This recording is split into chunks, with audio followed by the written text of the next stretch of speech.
Selamat sore, perkenalkan nama saya Joinda Francis dengan NIM 2103020100. Hari ini saya akan mereview buku untuk memenuhi tugas mata kuliah harian kedua oleh Bapak Lazarus Sihamad. Kelompok-kelompok sosial dan kehidupan masyarakat. Manusia pada dasarnya adalah makhluk sosial, memiliki naluri untuk hidup dengan orang lain.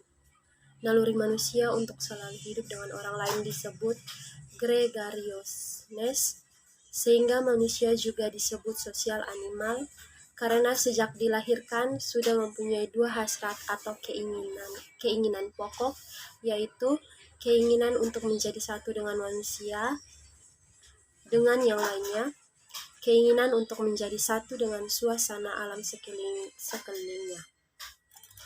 Pendekatan sosiologi terhadap kelompok-kelompok sosial. Suatu kelompok sosial cenderung untuk tidak menjadi kelompok yang statis, akan tetapi selalu berkembang serta mengalami perubahan-perubahan baik dalam aktivitas maupun bentuknya. Sesuatu aspek yang menarik dari kelompok sosial tersebut adalah bagaimana cara mengendalikan anggota-anggotanya. Tipe-tipe kelompok sosial. Yang pertama, klasifikasi tipe-tipe kelompok sosial. Tipe-tipe kelompok sosial dapat diklasifikasikan beberapa sudut atau atas dasar pelbagai kriteria ukuran. Seorang sosiologi Jerman, George Simmel, mengambil ukuran besar kecilnya jumlah anggota kelompok, bagaimana individu memengaruhi kelompok serta interaksi sosial dalam kelompok tersebut. Kedua, kelompok sosial dipandang dari sudut individu. Kelompok sosial adalah dasar kekerabatan, usia, seks, dan kadang-kadang atas dasar pekerjaan dan kedudukan. Dalam masyarakat yang sudah kompleks, individu biasanya menjadi kelompok sosial tertentu.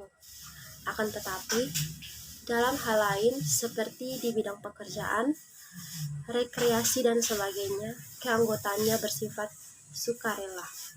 Yang ketiga, in-group and out-group. In-group adalah kelompok sosial di mana individu mengidentifikasikan dirinya atau tidak bersifat relatif dan tergantung pada situasi sosial tertentu. Out-group adalah kelompok sosial yang oleh individu diartikan sebagai lawan in-groupnya. Out-group sering dikaitkan dengan istilah kami atau kita dan mereka. Yang keempat, kelompok primer atau primary group dan kelompok sekunder atau secondary group. Kelompok primer merupakan kelompok sosial yang paling sederhana, di mana anggotanya saling mengenal, contohnya keluarga, teman, sepermain, dan lain-lain.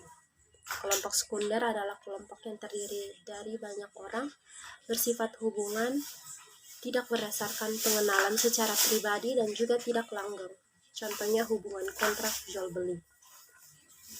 Yang kedelapan, kelompok okupasional atau sukarelawan.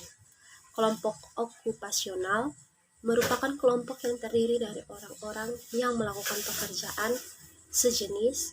Kelompok sukarelawan mencakup orang-orang yang mempunyai kepentingan sama, namun tidak mendapatkan perhatian dari masyarakat yang semakin luas dan jangkauannya.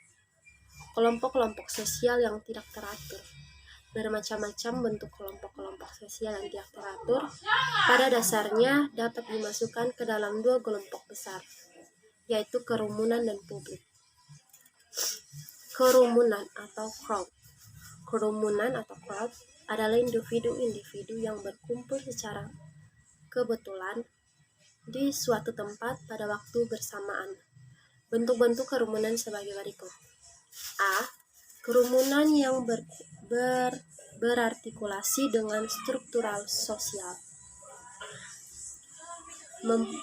Merupakan kerumunan yang mempunyai pusat perhatian dan persamaan tujuan. Contohnya penonton film. 2. Planet Expressive Group merupakan kerumunan yang pusat perhatiannya tidak begitu penting, tetapi mempunyai persamaan tujuan. Contohnya orang berpesta. B. Kerumunan yang bersifat sementara atau casual crowd. 1. Inconvenience aggression. Kumpulan yang kurang menyenangkan, misalnya orang yang anti-karcis. Yang kedua, panic crowds. Kerumunan orang yang sedang panik, yaitu orang-orang yang berusaha menyelamatkan diri dari suatu bahaya. C. Kerumunan yang berlawanan dengan norma hukum atau lawless crowd. Yang pertama, 1. Acting mobs. Kerumunan yang bertindak emosional dengan menggunakan kekuatan fisik yang berlawanan dengan norma-norma yang berlaku dalam masyarakat. 2. Immoral crowds. Kerumunan yang bersifat immoral hampir sama dengan kelompok ekspresif. Bedanya adalah kerumunan yang bersifat immoral bertentangan dengan norma masyarakat. Contohnya adalah orang-orang yang mabuk. 2. Publik. Publik merupakan kelompok yang tidak merupakan kesatuan. Interaksi terjadi secara tidak langsung melalui alat-alat komunikasi seperti pembicaraan pribadi yang berantai, desas-desus, surat kabar, radio, televisi, film, dan lain sebagainya. E. Masyarakat pedesaan dan masyarakat perkotaan. Yang pertama, masyarakat setempat. Istilah community dapat diterjemahkan sebagai masyarakat setempat yang menunjukkan pada warga sebuah desa, kota, suku, dan bangsa secara singkat. Masyarakat setempat adalah suatu wilayah kehidupan sosial yang ditandai oleh suatu derajat hubungan sosial yang tertentu.